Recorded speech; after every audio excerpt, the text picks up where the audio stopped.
mind if I ask you a personal question? Bonjour Pierre. Bonjour Dave. Rebonjour. Ouais. Pour ton premier bonus, pour tes préférés. Ton mot préféré. Évidemment. C'est une chanson, je crois, de France Gall aussi. Ouais, c'est pour ça. Surtout pour ça. En plus, j'ai arrêté mon intro et qui a une force comique en fait. Ouais. Cet adverbe, il a une force comique. C'est un adverbe qui est souvent utilisé dans l'absurde quand tu regardes un peu les gens qui sont très absurdes, donc du François Rollin, Arnaud de Samer, Ben, les humoristes qui sont très absurdes, ils l'utilisent souvent. Parce que c'est pas évident, justement. Voilà, justement. Donc ça ajoute tout de suite le contre-pied avec l'absurdité que tu viens de dire ou que tu vas dire. Ton son préféré? Soit la trompette avec le... Comment il s'appelle? La sourdine. La sourdine. C'est beau ça. En jazz, ouais. Quand c'est utilisé sur un morceau un peu lent, c'est très chaud. Exactement. Soit la trompette sourdine, soit l'harmonica grave. L'harmonica blues. Ouais. Et grave. Qui peut des fois ressembler à du saxophone ou de la trompette, justement. Il y a un morceau de Charlie Winston qui s'appelle I Love Your Smile. Oui. En fait, j'avais bossé dans son label de musique au tout début, en tant que stagiaire. Ah ouais. Et il sortait du studio, on écoutait le morceau. Et il y avait un débat de savoir si c'était de l'harmonica ou du saxophone qui était dans ce morceau, sur les premières notes, parce qu'on ne reconnaissait pas. Après, plus ça avançait, plus on reconnaissait l'harmonica. Mais c'est vrai que des fois, un harmonica bien... Mais ce qui est génial, justement, c'est le plus beau des compliments, de pas reconnaître de cette espèce de fusion comme ça quand un instrument devient ambigu. Ouais. C'est beau. Ton film préféré? C'est soit The Mask. Ouais. Parce que c'était peut-être... Justement, tout à l'heure, on demandait dans l'autre vidéo un de mes premiers souvenirs d'humour, etc. Et en fait, je crois que c'est ça. Je devais avoir... c'était le début du magnétoscope. Mes parents venaient acheter un magnétoscope. Et on avait acheté The Mask, et pareil, on n'avait qu'un film, donc je le regardais tout le temps. Et puis Jim Carrey, le côté très grimace, etc., étant gamin, ça me faisait rire. Ça m'a moins fait rire après, mais c'était ma première notion d'humour, en fait. C'est c'est qui, c'est quoi, et puis ça... C'est qui ce mec qui a une tête d'adulte et en même temps qui fait des trucs de gamin. Et après, un peu plus tard, il y a Fight Club qui m'a pas mal marqué aussi. Quand il est sorti, je l'ai vu 2 fois dans la même journée, moi. C'est vrai? C'était un choc.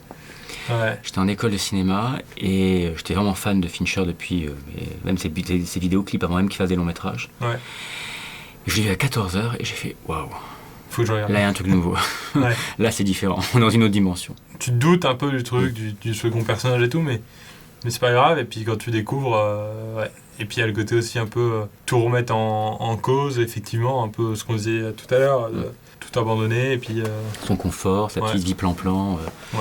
Son appartement qu'il détruit lui-même, au fond. C'est ça. Pour se mettre en danger et ressentir la vie. Alors c'est que ça va loin dans Fight Club. Ça va un peu trop loin. Mais c'est une métaphore. C'est une métaphore aussi, il faut savoir...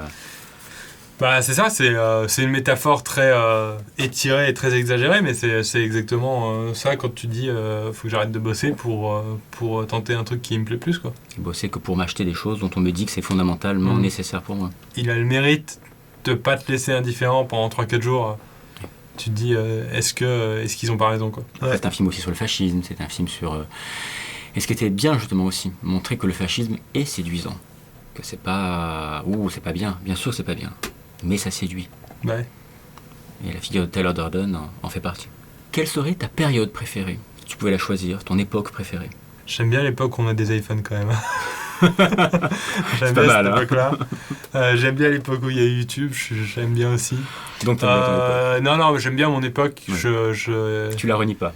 Non, et puis j'en joue beaucoup. Tout ce que je fais, c'est beaucoup avec ça. Mon spectacle en parle beaucoup, mes vidéos en parlent beaucoup, ma carrière tourne autour de ça, donc je peux pas dire que j'aime pas mon époque. Ça serait une absurdité. Après, j'aimerais bien aller jeter des coups d'œil, justement dans l'époque un peu des bars où on dansait sur du rock, sur du jazz, voilà, où il y avait pas de sono, c'est de la musique en live. Ça, des fois, un peu dans les films, ça me fait rire en me disant, tu vois, quand on considérait que Ray Charles c'était de la musique rebelle, quoi. Ouais. Lequel de tes sens serait ton sens préféré? Je suis quelqu'un de visuel. Encore une fois, ce que je fais, c'est très visuel. Sur scène, des fois, on n'a pas besoin de parler ou de comprendre ma langue pour rire. Je suis aussi quelqu'un de visuel des fois, dans ce que je regarde, c'est pas forcément, je vais pas retenir l'histoire, mais je vais retenir plus les images. Tu connais peut-être un film sur un hôtel en Le Budapest Hotel. Budapest Hotel. Budapest Hotel, oui, film de... Budapest Hotel. Génial. Je vais pas retenir forcément l'histoire. Après, si on me la rappelle, je suis dedans et tout, mais Mais c'est pas si important, c'est Ouais. un prétexte. C'est comme dans les films de Fellini, un peu, j'ai remarqué. ouais. C'est surtout c'est l'esthétique, c'est le visuel, c'est les personnages, c'est le côté cocasse de certaines scènes. Ton personnage de fiction préféré? Sangoku. J'aime bien Vegeta, j'aime bien Sangohan, mais c'est des personnages de toute façon qui sont bien et puis qui représentent beaucoup de choses. On n'abandonne pas, Bah, oui, on prépare. c'est très éducatif au fond. Ouais, bah oui. C'est Dragon Ball. c'est sous prétexte de baston et de coups de poing et de Kamehameha, mais au final, ce qu'on retient, c'est La persévérance, Ouais. l'honneur, la parole. quand Sangohan va s'entraîner dans la salle du temps pour aller affronter Cell. Et il y a ce côté-là qui est des fois un peu inspirant, c'est con à dire, mais des fois ce côté, je me monte pas pendant un an pour quand je reviens, je suis plus fort que les autres. On l'a même aussi dans Star Wars, je pense aux anciens, lorsque dans le 2e épisode, t'as Luke qui doit partir, qui est en formation, et il est dans un endroit où plus personne, il est loin de tout. Ouais. Il est avec Yoda et pour revenir plus fort justement. Ouais. Tu peux ralentir le rythme parce que tu dis il y a personne qui me regarde, donc je peux me reposer. Je pense qu'il y en a beaucoup qui le font. Et puis t'as aussi peur du retour. Est-ce que les gens m'aimeront encore quoi. Donc l'absence c'est souvent difficile. Est-ce que je suis pas déconnecté? Mm. Je pense que c'est bien parce que l'absence et la mise à l'écart permet d'apporter quelque chose d'autre qui fera que justement lorsque tu vas te reconnecter au monde qui lui aura avancé sans toi, acceptera et sera content de ce truc frais et différent. J'ai quelqu'un qui m'a pas mal soutenu depuis le début, c'est Kian de Bref. Et lui, il a eu ce truc-là, c'est que quand il a eu Bref, forcément, ça devait être la personne la plus populaire en France sur cette époque. Énorme. Ouais. Et il a eu cette envie de s'effacer un peu et de préparer un spectacle parce que c'est un peu, je pense, son rêve. Il a commencé en faisant de la scène et il avait envie de faire un spectacle fort. Et il a eu cette modestie, je dirais, de se mettre un peu à l'écart et de préparer son spectacle au mieux jusqu'à ce qu'il sente qu'il soit prêt. Quitte à être un peu moins sous le feu des projecteurs quand son spectacle était prêt, parce que là, il est en tournée en ce moment. Mais si tu veux, il a pas la lumière qu'il avait à l'époque de Bref. Il aurait pu surfer directement sur succès et dire je sors un spectacle dans 2 mois et je suis le mec le plus connu en ce moment et puis je sers un peu ce que j'ai et puis tant pis quoi. Ouais. Mais il a préféré préparer ça. C'est pour ça qu'on s'est croisés, c'est qu'il venait souvent faire mes premières parties alors que moi je commençais et lui il était super connu. Il venait faire mes premières parties. Et les gens comprenaient pas pourquoi il y a le mec de Bref là. Et lui il travaillait comme il a commencé quoi, dans une salle d'entraînement parce que la scène c'est un peu ça. Bien sûr.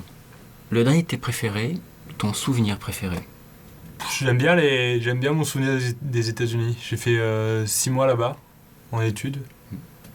C'était où? J'étais à Fresno en plein milieu de la Californie. Donc c'était pas une ville très connue, c'était pas une ville très riche, c'était une ville très populaire, c'était une des seules universités, il n'y a pas beaucoup d'universités publiques aux États-Unis, Ouais. Donc c'était peut-être une des seules en Californie. Quand tu es aux États-Unis, tu as envie de faire des choses. Il y a une énergie là-bas. L'énergie, c'est très dynamique. Ouais. Et c'est là-bas que j'ai commencé à écrire pour mon spectacle, à écrire pour des vidéos. C'est là-bas que j'ai rencontré Kate, avec qui je suis toujours. C'est là-bas que mes potes venaient me voir parce que eux aussi c'était un prétexte pour voyager. Donc mes potes en France, mes meilleurs potes venaient me voir là-bas. Ma famille est venue me voir là-bas. Donc il y a plein de bons souvenirs là-bas qui font que c'était cool. Souvenirs, et puis ça a été le tournant au fond dans ta vie. Ta copine. Ouais, il y a plein de choses qui ont été d'écriture, décidées là-bas. voilà. Ouais. Une nouvelle vie. Puis c'est sur 6 mois, au moins je garde pas une journée en souvenir, je garde 6 mois. T'es malin. Ouais. Mais merci beaucoup. Moi, je t'en Merci prie. d'être venu. Et on va Merci se à toi. retrouver très vite pour ton portrait chinois. Ok. Si tu es arrivé jusqu'ici et que tu en veux encore, clique ici en bas à droite. Et si tu veux voir ma prochaine vidéo, abonne-toi à ma chaîne en cliquant ici sur la gauche.